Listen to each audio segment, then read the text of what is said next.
আমি তাদের থেকে যন্ত্রণাদায়ক শাস্তিকে দূর করে নিলাম।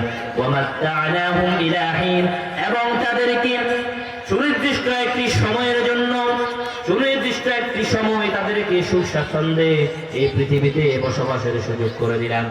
হযরত ইউনূস আলাইহিস সালাম তার সম্প্রদায়ের কাছে আল্লাহ সুবহানাহু ওয়া তাআলা একত্ববাদের দাওয়াত দিলেন, কিন্তু তারা দাওয়াতকে গ্রহণ করলো না। আল্লাহর নবী ইউনূস আলাইহিস সালাম অবশেষে তাদেরকে ছেড়ে চলে গেলেন।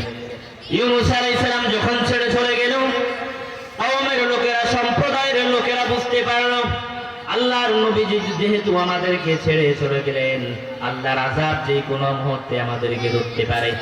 এজন্য তারা খোলা ময়দানে চলে গেলেন।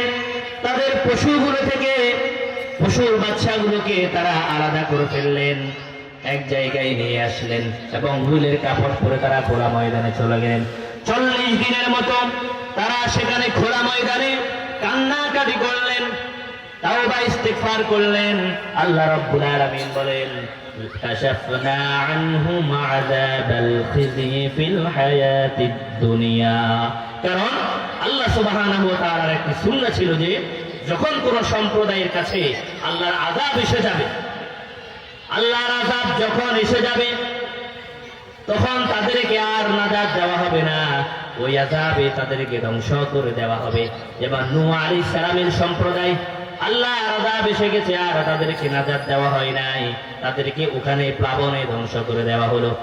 এভাবে ইউনূস আলাইহিস সালামের সম্প্রদায়, কিন্তু আল্লাহ বললেন শুধুমাত্র ইল্লা কওমা ইউনূস, ইউনূসের সম্প্রদায় যখন আযাব তাদেরকে ঘিরে ফেললো, আযাব আসার সময় যখন তারা টের পেল, আর যখনই তারা কি করলো, লাম্মা আমানু, ঈমান আনয়ন করলো, ঈমান যখনই আনয়ন করলো, লাম্মা আমানু কাশাফনা, আমি তাদের থেকে দূর করে দিলাম, দূরীভূত করে দিলাম, আযাবকে তাদের থেকে দূরে সরাই দিলাম।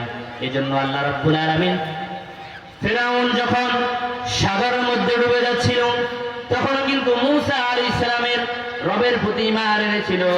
আল্লাহ রাব্বুল আলামিন কিন্তু তখন তার ঈমানকে গ্রহণ করে নাই, কিন্তু আল্লাহ বললেন ইল্লা কওমা ইউনূস। ইউনূসের বিষয়টা ভিন্ন ছিল। ইউনূস আলাইহিস সালামের সম্প্রদায় তখন তাদের ঈমানকে আমি কবুল করে নিয়েছি এবং তাদের থেকে আযাবকে আমি দূরে সরে রেখেছি। সুবহানাল্লাহ। এজন্য বান্দাদের কাছে যখনই কোন নবী রাসূল পাঠানো হলো, ইউনূস আলাইহিস সালামের সম্প্রদায় তাকে অগ্রাহ্য করেছিল, তাকে অবহেলা করেছিল, তাকে অমান্য করেছিল, আল্লাহ আযাব দিয়েছিল। আবার সেই আযাব আল্লাহ রাব্বুল আলামিন উঠিয়ে নিলেন।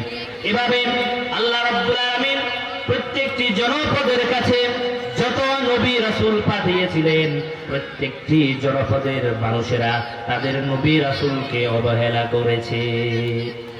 এজন্য আল্লাহ রাব্বুল আলামিন তাদের কথা বললেন, ইয়া হাসরাতান আলাল ইবাদ মা ইয়াতিহিম মির রাসূলিন ইল্লা কানু বিহি ইস্তাহজিউন।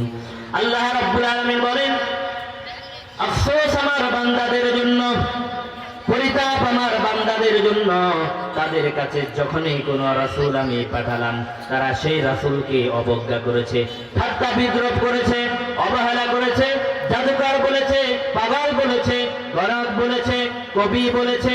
আল্লাহ বললেন, ইয়া হাসরাতান আলাল ইবাদ, আমার বান্দাদের জন্য আফসোস, যখনই তাদের কাছে কোন রাসূল আমি পাঠালাম তখনই তারা এভাবে তাদেরকে অবহেলা করেছে। প্রিয় উপস্থিতি,